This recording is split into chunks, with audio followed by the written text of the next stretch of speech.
Hey man, it's your homie Fast Coop, and I'm gonna need y'all to like, share, and subscribe to the channel, the crib, man. Hey yo, man, we gonna talk about this Diddy case once again. You feel me? If you don't know, now you gonna know that 50 Cent's baby mother, Daphne Joy, took the stand. She tried to play it off like she's a Jane Doe, you know what I mean? Like you can't know who she is, but you know, enough people were able to put two and two together now.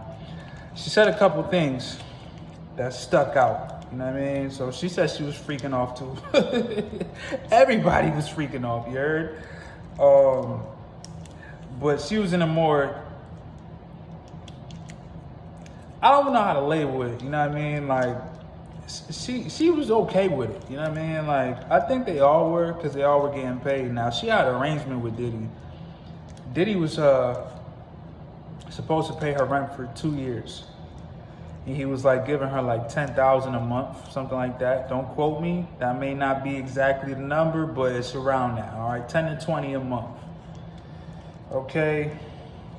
But you know, what an arrangement is pretty much a deal. Like, I'll take care of you under these conditions. You be my girl and you do these things for me and we good. Pretty much sugar baby shit, you feel me? So the reason I bring this up is because 50 Cent has been going on a ongoing onslaught against P. Diddy, bro. It's to the point that he's trying to make sure that Trump doesn't pardon this guy. And I get it, you feel me? No mercy for your enemies, but it just looks like 50 Cent is pressed over his baby mother. Like, his heart is hurt, you feel me, that she was under Diddy's control, you feel me?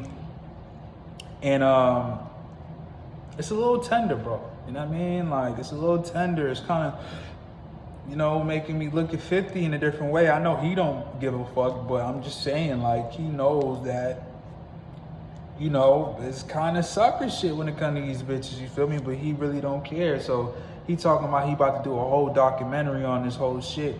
And I feel like it's really just because of his BM, you feel me? Because aside from that, nothing really happened, bro. You feel me? To my knowledge, you know what I mean?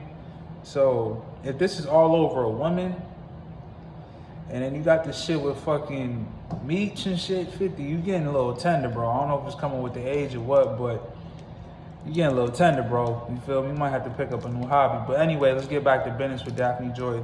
Now, Daphne Joy also mentioned in her testimony that, you know, it came to a point where, you know, she was trying to get back in good favor for Diddy. You know what I mean? They had some type of, you know, complication in their relationship, and she pretty much was like, I'll do whatever. And she ended up, you know, offering doing an all-star game. And the all-star game pretty much is Diddy would get to pick 3 of his favorite freak-off participants, meaning the prostitutes, the male prostitutes, to perform on Miss Daphne Joy. You feel me? It's called the all-star game.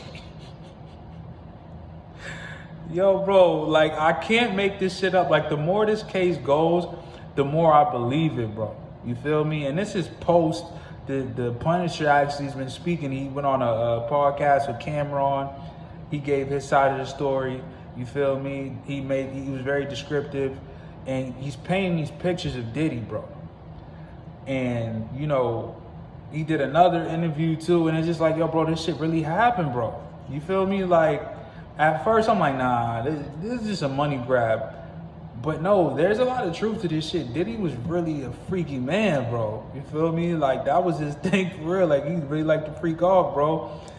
And I'm sorry that I'm getting a little off topic, but it's still on topic. But, bro, the Punisher dude pretty much was saying that Diddy, like, would have all this planned out. It was like choreography. Like, it was prepped, you know what I mean? Like, oh yeah, we're gonna freak off this way, like, you know what I mean? And I can't judge him, you feel me? Because that's what he liked to do, and that was with his girl.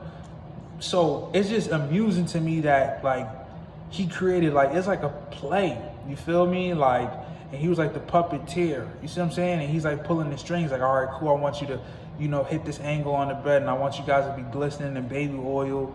Like, bro, this dude has, like, he's very creative, bro. Like a lot of niggas is not trying to do all that. They just trying to get theirs and they out of there. They get theirs and then they snoring.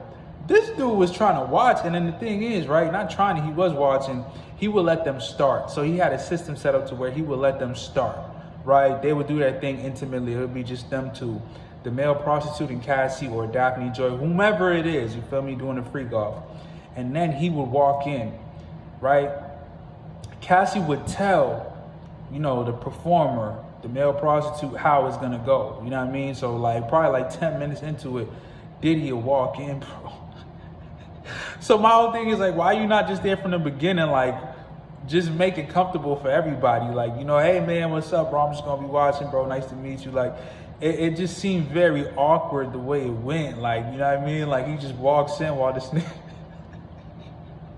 it's slam dunking Cassie, bro. Like, I'm trying to understand it, bro, but it's just so, it's hard for me, bro, because the nigga's just walking in, bro. And then they say he walks in with the shit that the Taliban's wear, where they cover over their face like they in Saudi Arabia in the desert, nigga, with the donkey, nigga, you feel me, the camel, excuse me.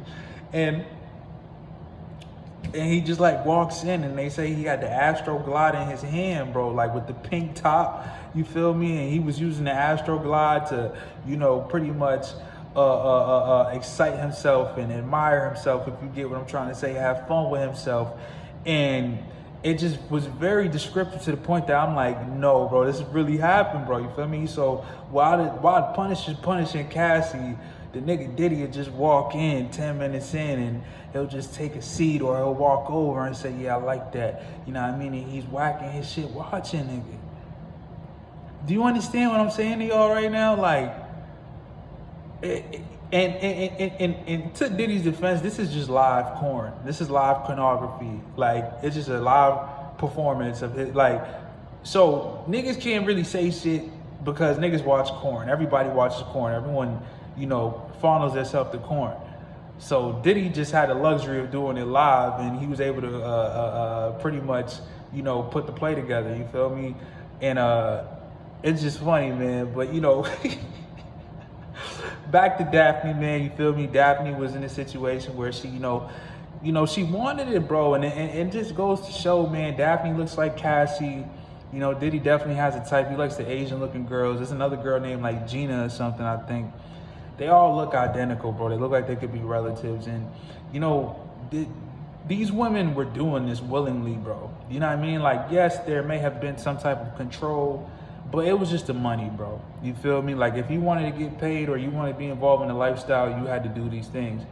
And, you know, they're just in a position now to where, you know, it's looking slow for Diddy. It's looking like, you know, it's the end. And a lot of these girls will never run into a Diddy again in their life. You feel me? Yeah, there's not two Diddies, it's not three, it's only one. So they're trying to salvage everything that they can, you feel me, in order for, you know, them to hold on to, you know, whatever's left of that lifestyle, you know what I mean? But it just goes to show you, man, overall, man, how sensitive people are, you know, how money-driven people are, how freaky people are, you feel me? Like, don't make assumptions, bro. You just don't know. Like 50 Cent super tender over his BM. Simple, just like a simple nigga. You feel me? Diddy super freaky. You feel me? Super, super freaky. These bitches is willing to do whatever for the bag. You feel me? Like, this ain't even nothing. A lot of these girls be flying to Dubai to get, you know, pooted on and eat pooped and do all these extreme things for money. So this ain't even that extreme, bro. There's a whole nother level, bro. You feel me? Like, this is just regular 304 entertainment. You could go to strip club and see it freak off for real. The right strip club, you can see it. If you got the right amount of money, they'll freak off for you right on the spot in the club in front of everybody. Dig, right on the couch. I done seen it with my own 2 eyes. I done seen 2 girls eating each other out for that paper in Magic City. So, you know what I mean? Like, this was some time ago, but it just goes to show you there was cameras in there and everything. Like, nigga ain't tripping, you feel me? Niggas living life. So y'all let me know what y'all think in the comments, man. Like, share, and subscribe to the channel. The Crib.